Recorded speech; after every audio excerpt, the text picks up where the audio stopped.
Come on.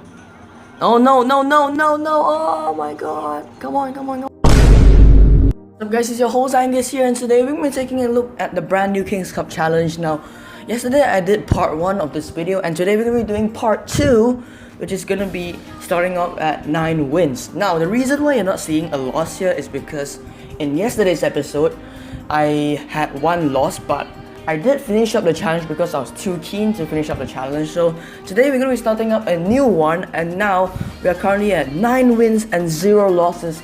So let's cross our fingers and hope we can go for a 12-0 win streak for you guys. Let's hop into a battle and let's see what deck we get. So we're going to be getting the Frozen Hawk deck, which is one of my favorite decks in this King Cups challenge because I like the synergy behind this, and the other reason I like this deck a lot is because I don't have the Ice Wizard yet. So having the Ice Wizard is really cool because I want him a lot, and that Inferno Tower is gonna get so much value because he just plays his bowler. As you can see, the Inferno Tower is gonna wreck everything, and since he didn't finish up the bowler, I'm just gonna put a knight here and that's gonna be it.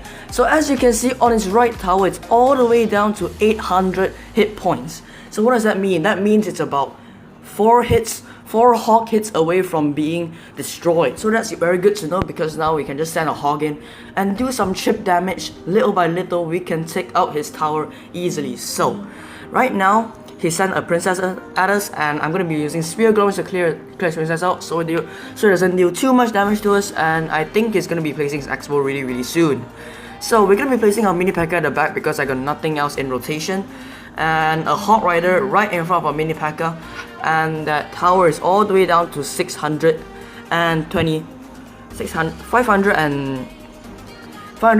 Now it's at 278. 220. What am I talking about? Oh wow. But his tower is all the way down now, and we are in a 1-0 lead against this guy over here. And I'm expecting an Expo really quickly, just because everyone does that. And he's gonna be placing his Expo very soon once the bullet walks in front. As you can see, I predicted that really well. And I'm gonna be placing my mini P.E.K.K.A over here just so the Ice Spirit doesn't get absorbed by the mini P.E.K.K.A. And there you go, the Expo is dead. So we have 1 minute and 10 seconds left before this game ends, and all we have to basically do is defend our right tower or left tower, basically which tower he attacks, and seal the deal. So right now we're going to be sending our Hawk Rider in, and let's see how he reacts to this. And I'm not going to be overcommitting because I don't want to fall back in Elixir. And I'm going to be placing our Knight at the back, and let's see what he does. I have no idea what he's going to do, but he's going to be placing his Inferno Dash. So alright, I'm cool with that.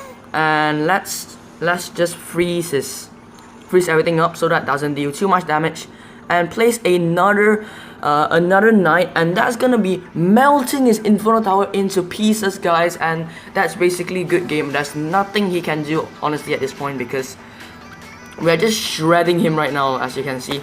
And let's place another Inferno Tower just to deal with both of those bowlers. And we have a mini P.E.K.K.A coming at us, so let's just do that, and that's good game. So good game, my man, and let's hop into another battle and let's hope for a good deck. The deck that I dislike the most is the Raging Balloon deck, just because it's so bad, and the person who made this deck should be fired from Supercell. Okay guys, I'm joking, but you get the point. These decks really suck, but I like the Frozen Hawk deck. That's my favorite deck because I don't have the Ice Wizard yet. And we're gonna be getting the X Bowler, which is what the other guy used against us just now. And we're facing it off against Hero over here. And right off the bat, let's just place our bowler at the back, just so we can stall some time. Alright, sorry about that guys, I had some phlegm. And let's place our Expo over there, and let's see what that does. So the bowler is gonna walk in front of the Expo and hopefully tank for it, and he does a really good lightning there. So I'm thinking he's using the Dark Lightning deck, because that's usually the deck that you see the lightning in. And the Expo is going to be doing a lot of chip damage to his tower, so that's good. And let's place our princess there so it takes out the coming troops. And now what are we going to do? I'm going to be fireballing his furnace because I hate furnaces because they're so annoying to deal with. But let's zap that, and he is indeed using the Dark Lightning deck. He's gonna be putting his Dark Prince down really soon, so you can confirm. And let's just place our bowler down, just so we can stall time again until he places his Dark Prince. And I believe his Dark Prince is coming any second now. He's not placing it yet though. So let's just place our archers, and not archers but our bowler. He is placing his archers, and let's see what this guy does. So he has Spear Goblins coming at us, which is not too big of a deal. But we have the bowler, which is gonna clean everything up basically. And let's see what that bowler does, because his deck actually counters my deck very well, because he has the lightning spell. Lightning spell just shreds my deck apart. But come on, Mini Packer, get one hit, and boom, there we go guys. We got one hit off the Mini Packer, and that did a lot of damage to his tower. As you can see, it's all the way down to 896 hit points guys, and it's almost double elixir. So let's see if he decides to place his Dark Prince or not. And there we go guys, you see the Dark Prince, and let's use our bowler to defend against that. And apparently the Dark Prince just charged our tower because the bowler doesn't reset its aggro, or reset its charge rather. And let's place another Axe Bow guys, and let's see what this does. And he's placing his lightning down just so he can deal damage to our tower and take out our Axe Bow. And Ice Spirit and Fire Spirits deal with the minions really well. And there goes his tower guys, and let's move on to the next tower, and let's see what we can do on his tower over here. So right now I'm not even gonna care about our left tower, our right tower, but let's place an Axe Bow here. He can take that tower if he wants to. Honestly, I don't care about it, but the Axe Bow is gonna be dealing significant damage over there, and I assume he's gonna be placing a lightning really soon, as you can see. And let's place another bowler down just so we can cycle to our Axe Bow once again. But here we go, and let's zap that Dark Prince so he doesn't get a charge hit off. And another Axe Bow goes down on his tower. Let's see if the axe goes on. I hope it does. And let's place a Fireball. And again, the Spear Goblins are unfortunately gonna take out my troops, which really sucks. But we are shredding him apart right now, guys. As you can see, another Axe Bow is going down really soon once we get the elixir to do so, which is in about 2 seconds. And boom, Axe Bow goes down, and that's basically a good game, honestly. And good game, my man. 1 hit point and GG. So let's hop into another battle. I think this is the last battle of this episode. Cross our fingers, guys. Let's hope we can win 12-0 in this video. So if we get our next win, which we have 3 chances to do so, we can get 370 gold and 22 more cards. Let's go, boys. And we get faced against Sean over here, and we're using the Dark Lightning deck. So this deck is really unique, as you can see, as a Dark Prince. And I do believe this is one of the worst decks in the Grand Challenge. Not Grand Challenge, but this King's Cup Challenge. And I think he's using the exact same deck, honestly, because as you can see, he has archers, and he basically just mirroring our cards right now. And let's see. I think I'm gonna be placing a Dark Prince at the back. And yes, he is indeed using the same deck as us. So yes, he's using the same deck. So a little bit of BM there, but not to worry. I sincerely hope we win this game, so this episode doesn't get too long. But let's just lightning everything there, just because he's lightning us as well. So Spear Goblins over here just to lure that Dark Prince over, and that we just countered his push well. So right now it's basically a reset, and we have nothing really good to place right now because I don't have my Furnace and I don't have my Dark Prince. So let's just place archers, because why not? So 2 archers are gonna go in, but he unfortunately has a lumberjack coming at us. So I'm gonna be using our own lumberjack to deal with his lumberjack, and that's gonna work out fairly well. As you can see, his lumberjack is gonna get 2 swings off his archers and take that out. So I think this match is gonna go down to who uses lightning more efficiently, or who gets the strongest push out of each other. So let's just see how this goes. And he has his Dark Prince coming at our lane, and our Furnace is gonna get a hit off. So let's use our Spear Goblins to tank those hits. Unfortunately, the Dark Prince did go straight at our tower, but that's not to worry because we have our Spear Goblins going right at him as well. And right now we are basically really tight. elixir wise, I think. I'm not too sure though, but double elixir is about to hit, and let's place our Dark Prince and our Furnace just so we can get a good amount of damage off. And let's place our Lumberjack in front of that, and let's see what this does. So he's gonna shut down our push really effectively. Props to him for doing so. But let's place another set of troops so we can deal more damage to his tower and double the power, guys. We have double furnaces, and let's see what this does. Lumberjack in front and Spear Goblins. Right, let's see what this does. So it's gonna chop his furnace in half, and let's use lightning on his archers because why not? But that worked out fairly well. As you can see, we have 2 furnaces now, which is gonna deal significant damage to his tower. Unfortunately, he does have lightning, and that takes out our furnace really easily. And let's place archers here and cycle back to another furnace, and hopefully that can seal the deal for us. So now we're gonna be entering overtime, and this is basically like who uses their lightnings more efficiently and so on and so forth. So let's just Spear Goblins to soak up all the damage, and Lumberjack. So right now he has a really strong push. Let's just use that and boom. Alright, come on, Dark Prince, get 2 hits. He got 3 hits off the tower.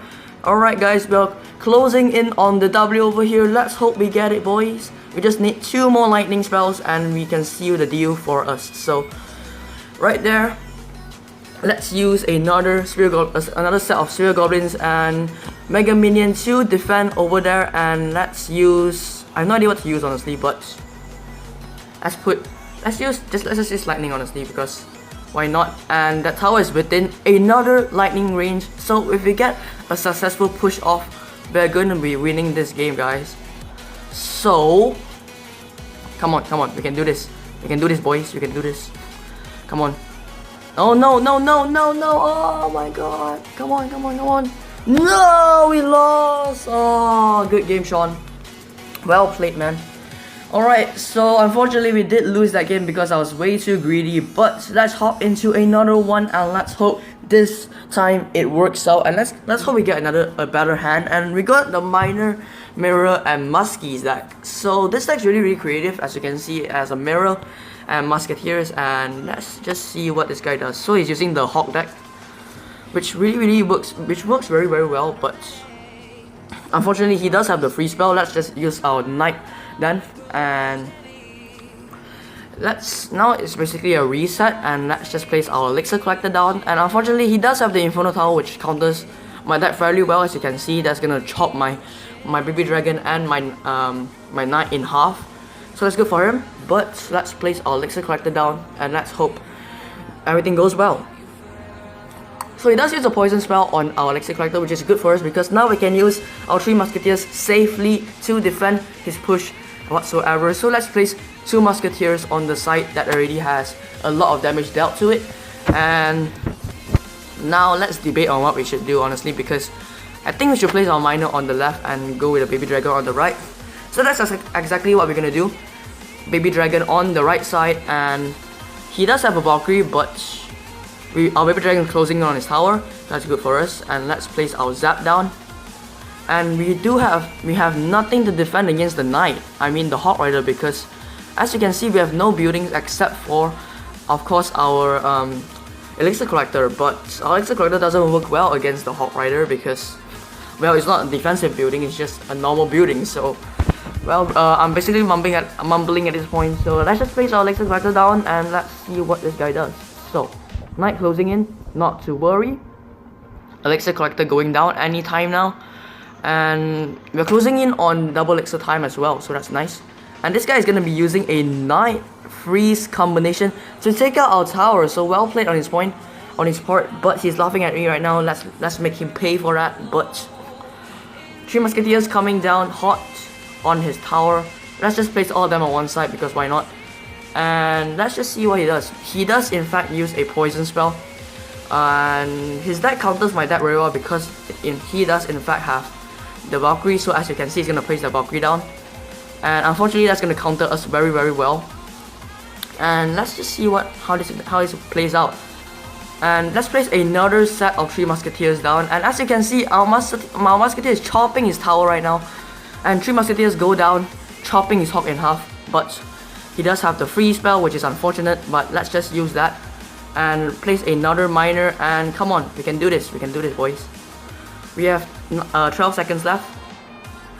10, come on. And 2 musketeers are going in. Come on, just lock onto his tower. God's sake. Come on, one more, come on, come on. Yes! There we go. Alright.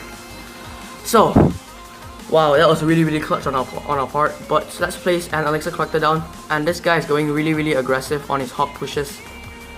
But let's place a free spell. He's gonna place a free spell, not us. But his deck works out really well against our deck, unfortunately. But he's gonna be laughing at us. But let's make him pay for that. And let's zap that. Come on, come on, come on, come on. Don't take our tower. Oh dang, we lost. Oh, good game. But we have one more chance left, guys. Let's hope we do in fact win this game. His deck counters our deck so well, which is really unfortunate. But let's hope for a better matchup this time, a better deck as well. So we're against Rainbow Duck. Let's wish him good luck. And we do in fact get the Exploder deck, so that's good for us. But I don't know if this deck is the best deck or not. I think the Hawk deck is the best deck. But we have nothing to place, honestly. Let's just place Expo down right off the bat. And let's see how he reacts to this. So he does in fact have a giant, so I don't know what deck is this, but it looks fairly familiar. I'm not too sure though, but I think he's running, I have no idea honestly, but what could he be running? A giant deck? I think this is the, this could very well be the balloon deck, which we have not seen yet in this episode. But he has a Ice Spirit, so oh yeah, this is indeed the balloon deck. So alright, so I have no idea how to deal with this, but our 5 spirits are gonna chop that. Are gonna chop that witch in half, and let's place an Expo down and let's see how he deals with this push. So he's in fact gonna be using his giant, which is gonna be a great counter to our deck, which is really unfortunate because we need a good counter to his giant. As you can see, he's using a rage spell, so this is 100% the balloon deck with the rage spell in it. And let's place a mini P.E.K.K.A down and let's see how he deals with this push. He's gonna in fact place a witch down, which is gonna be countering our push really well. Come on, mini P.E.K.K.A is not gonna get a hit off, but whatever. Another bowler hit goes onto the tower, and right now we are basically resetting. And let's see how he deals with us, because I have nothing to deal with giant. We have no defense at all except for the Expo, which is really an offense. Instead of a defense. But we're gonna be placing up our princess on the other lane, just so we can apply dual lane pressure. And I have no idea how to deal with his giant, because let's just place our Expo on the other lane, because I have nothing else to do. And he's gonna be placing his balloon down, I believe, and that's, as you can see, I predicted that. So I can't really, I don't have anything to do with this. And our Expo is gonna lock onto his tower and deal some damage, but it's not too significant. And our mini P.E.K.K.A is chopping his giant in half, so that's good for us. And as you can see, his deck counters are that very well, honestly. But let's just see how this goes out. And I'm gonna be placing our Expo down any second now, about right now. And he's gonna be placing his giant down, I believe. And there you go, that's his giant. Let's just fireball that. And unfortunately, his giant is a perfect counter to our Expo, which kind of sucks, honestly. But let's place our 5 spirits and let's see how he deals with that. And 1 minion does survive, which is really a bummer. And let's place an Expo down soon, and off it goes. Expo goes down, and he's gonna be placing his giant any moment now. So we're gonna counter that with our mini P.E.K.K.A. And let's zap everything. And his deck counters are that really well. So our only hope now is to outcycle his giant and hope that our troops actually lock onto his tower, because that's our whole plan here. And yes, come on, Expo going down anytime now. And there we go, the Expo goes down. And unfortunately, he does have his giant back in rotation, which kind of sucks. But we do have a very good counter against his deck. As you can see, we have the mini P.E.K.K.A, and our Expo is going to lock onto his tower, and it's going to be doing a lot of damage. As you can see, his tower is all the way down to 500 hit points, and he's just throwing a good game now, and we all know it's good game as well. We're gonna be throwing our fireball and sealing the deal, guys. Good game, Rainbow Duck, and we're gonna be opening up our chest right in front of you guys, and let's see what we get. I'm hoping for a good card. It can be anything at all, honestly, but let's see what we get in this chest. Opening up right now. Beautiful King's Cup Challenge chest. 2,000 gold, 41 skeletons, 48 barbarians, and we're not gonna be getting a legendary, but let's see what epic we get. And we got a balloon. Oh man, but that's still cool to get. But I hope you guys do enjoy this episode. If you did, leave a like, comment, subscribe, share with your friends, share with your dogs, your clanmates, whatever. But I'll see you guys in the next video. Peace out.